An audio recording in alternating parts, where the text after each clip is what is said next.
Assalamualaikum warahmatullahi wabarakatuh. Selamat siang Biari, selamat siang Pak Andang. Perkenalkan, nama saya Nur Isnaini, mahasiswa PPG Darjab kategori 1 LPTK UKSD Salatiga tahun 2022. Di sini saya akan melaksanakan kegiatan PPL kedua, program studi bimbingan dan konseling. Saya di sini akan melaksanakan konseling individu dengan menggunakan pendekatan person center. Tapi sebelumnya akan saya sampaikan sedikit tentang deskripsi masalah yang dialami peserta didik saya. Permasalahan yang pertama yang terlihat, satu adalah peserta didik sering terlambat masuk sekolah. Yang kedua, peserta didik mengalami masalah dengan orang tua. Yang ketiga, peserta didik nilai pelajarannya menurun. Berikutnya, peserta didik ketika dalam kelas susah konsentrasi atau susah fokus. Kemudian untuk sebab masalah, yang pertama, peserta didik sering dimarahi orang tua. Yang kedua, peserta didik lupa mengerjakan PR. Sedangkan akar masalah yang akan saya bahas, akan saya coba selesaikan pada pertemuan kali ini. Peserta didik lupa mengerjakan PR karena asik bermain HP. Tujuan konseling pada siang hari ini, satu, peserta didik dapat menunjukkan hal-hal positif dari penggunaan HP serta hal-hal negatif dari penggunaan HP. Yang kedua, peserta didik dapat merancang kegiatan positif dengan menggunakan HP. Yang ketiga, peserta didik dapat mengelola waktu dengan baik tentang penggunaan HP. Berikut konseling yang akan saya tampilkan pada layanan konseling individu dengan pendekatan person center pada siang hari ini.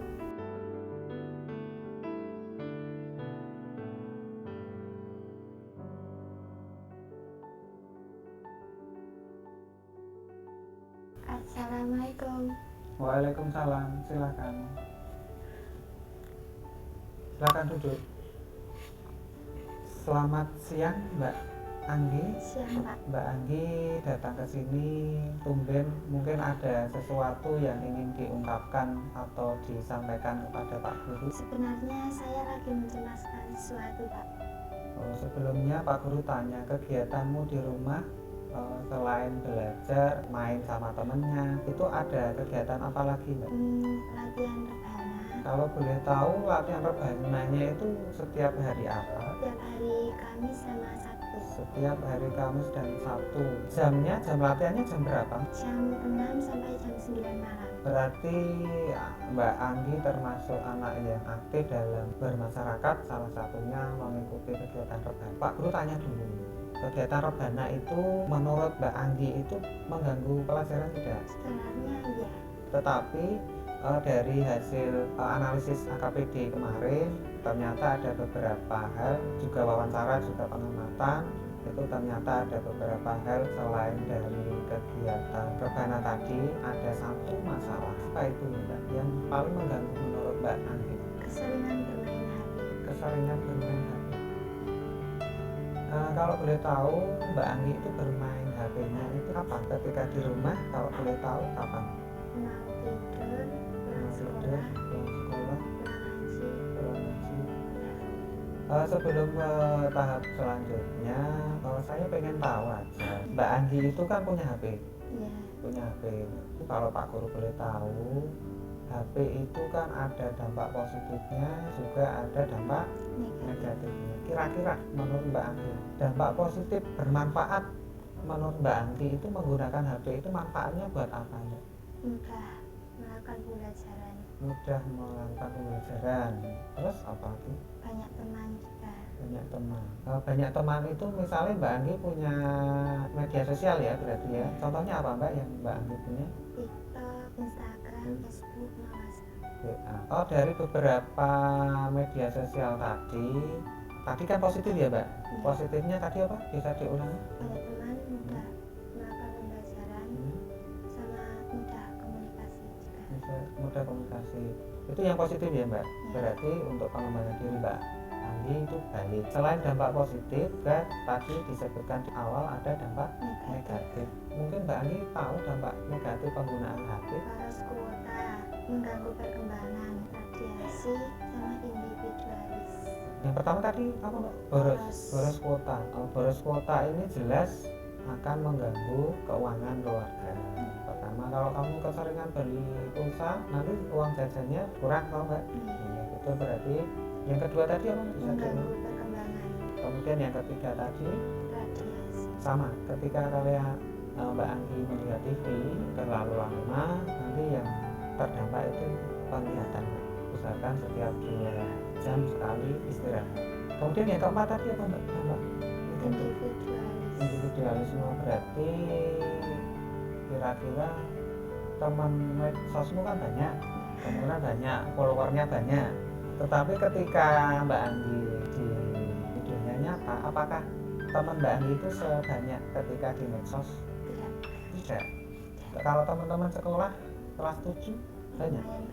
Nah ya, oke Mbak Anggi, sebelum kita masuk ke inti, Pak Guru sampaikan dulu untuk kegiatan ini maksimal nanti 40 menit, 1 jam pelajaran. Mbak Anggi siap ya? Kemudian Pak Guru sampaikan asas-asas dulu dalam bimbingan konseling, karena Mbak Anggi baru kelas 7 ya, baru pertama kali ketemu konseling baru hari ini. Pak Guru sampaikan sedikit tentang asas-asas konseling. Yang pertama, asas kerahasiaan. Ketika Mbak Anggi datang ke ruang BK untuk menemui guru BK atau konselor, permasalahan yang dialami Mbak Anggi itu nanti akan dijamin kerahasiaan. Tidak mungkin seorang guru BK, konselor itu akan menceritakan masalah yang diceritakan oleh peserta didik atau siswa atau konseli itu dijamin tidak akan diceritakan kepada orang lain. Seperti itu Mbak Anggi paham ya? Yang kedua, ada juga asas kesukarelaan. Di sini Mbak Anggi datang ke ruang BK untuk mengadakan konseling, apakah terpaksa atau dengan perasaan bagaimana?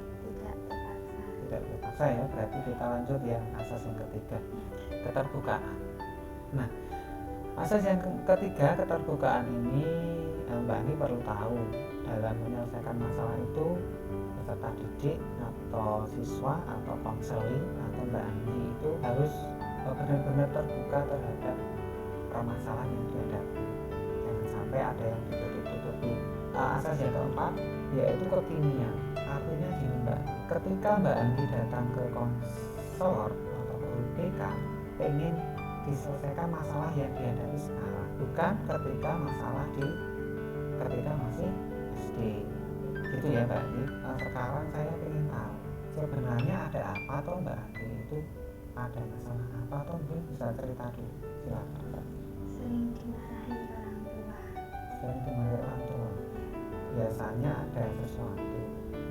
ada sesuatu yang diinginkan orang tua tetapi mungkin belum dilaksanakan oleh Mbak Anggi. Kira-kira apa Mbak? Ada tidak? Saya enggak nurut sama orang tua. Enggak nurut. Pengennya orang tua seperti ini. Pengennya orang tua berarti Mbak Anggi itu sebagai anak yang penurut, seperti itu. Mbak Anggi kok bisa tidak nurut itu, misalnya bisa dikasih contoh seperti apa? Karena kalau disuruh orang tua lebih mentingin HP. Contohnya lagi disuruh apa itu Mbak? Lagi berbuat apa tapi enggak tahu. Sering dimarahi orang tua ya Mbak? Masalahnya ketika disuruh malah sibuk mainan HP. Berarti untuk nanti Mbak Anggi harus bisa mengatur waktu. Tidak mungkin toh sehari lihat HP seperti itu kan. Selain tadi dimarahi orang tua, mungkin ada lagi mau disampaikan ke Pak Guru.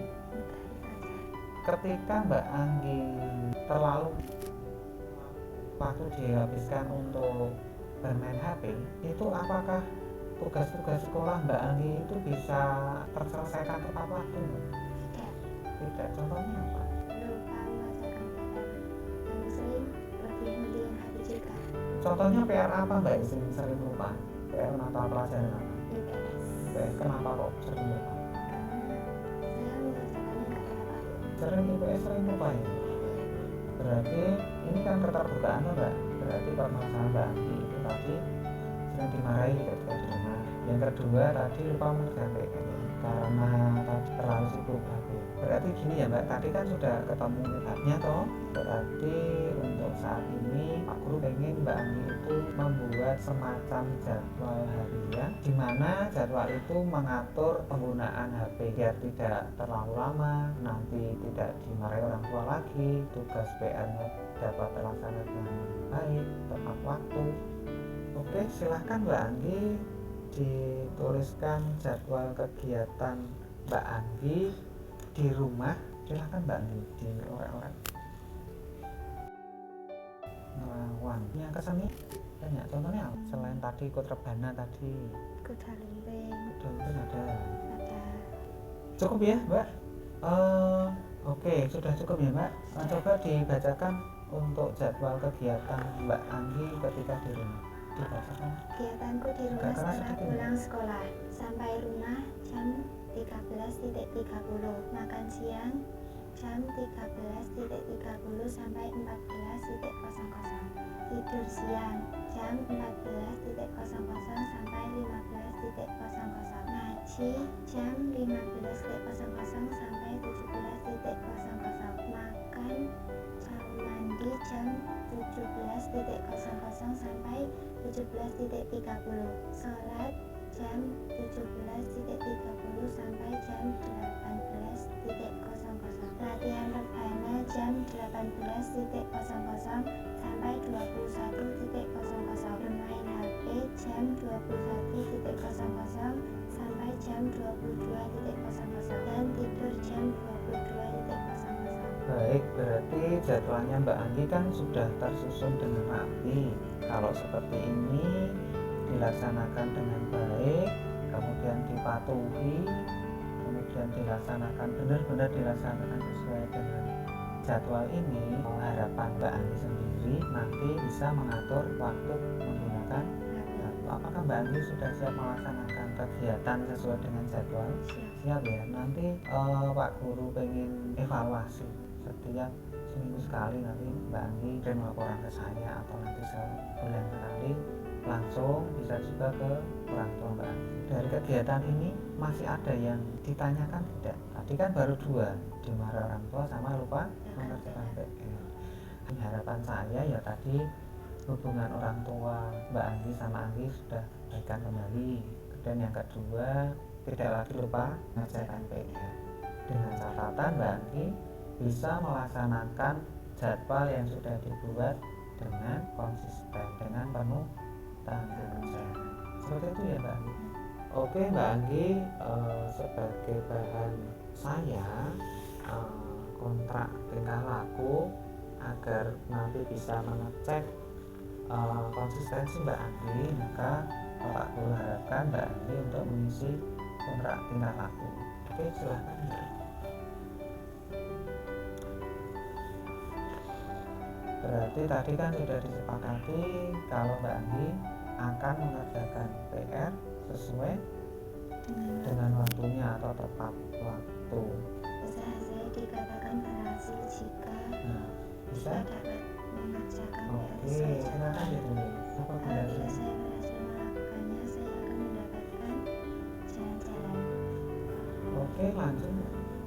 Tanggal terakhir kontrak tanggal 13. Berarti 1 bulan nanti ya Mbak. Oke, nanti ditempel di tempat yang terlihat terbuka, ya nanti Mbak Anggi selalu ingat. Kebiasaan itu hal-hal yang dilakukan secara terus-menerus nanti akan menjadi sebuah kebiasaan. Kalau kebiasaan baik, nanti insya Allah selamanya akan baik. Contohnya misalnya datangnya sekolah pagi, kalau sudah jadi kebiasaan nanti akan menjadi baik terus. Contohnya seperti itu. Baik Mbak Anggi, ini untuk kontrak perilaku ini dikumpulkan dulu ya Mbak, nanti buat dokumentasi saya. Kurang lebih seperti itu Mbak Anggi untuk konseling hari ini. Apakah bisa kita akhiri? Bisa. Sebelumnya saya tanya, dari awal konseli hingga akhir konseli itu apakah ada manfaat bagi Mbak Anggi? ada tadi apa ya Mbak manfaatnya? dapat mengetahui cara bagaimana mengurangi ternanya habit. Dapat membuat jadwal Jadwal. itu ya Mbak. Ini tapi masih ada satu lagi Mbak, penilaian hasil. Ini ada beberapa poin Mbak Anggi. Dari kegiatan ini ada 6 pernyataan yang Mbak Anggi bisa langsung isikan hari ini ya. Oke, baik. Nomor 1, silakan dibaca. Saya mampu mengidentifikasi masalah melalui konseling individu. Kalau sangat baik berarti skornya 4, kalau baik 3, kalau cukup 2, kalau kurang disimpan angka 1. Udah jelas ya Mbak. Untuk tugas layanan hari ini udah tercukupi semuanya Mbak Anggi. Ketika peserta didik atau siswa itu punya masalah, baik masalah di sekolah, masalah dengan teman, masalah dengan orang tua, dengan guru, bisa ke ruang TK. Oke, cukup ya Mbak, nggak bisa kembali ke kelas. Itu Mbak Anggi. Terima kasih Pak. Assalamualaikum. Ya.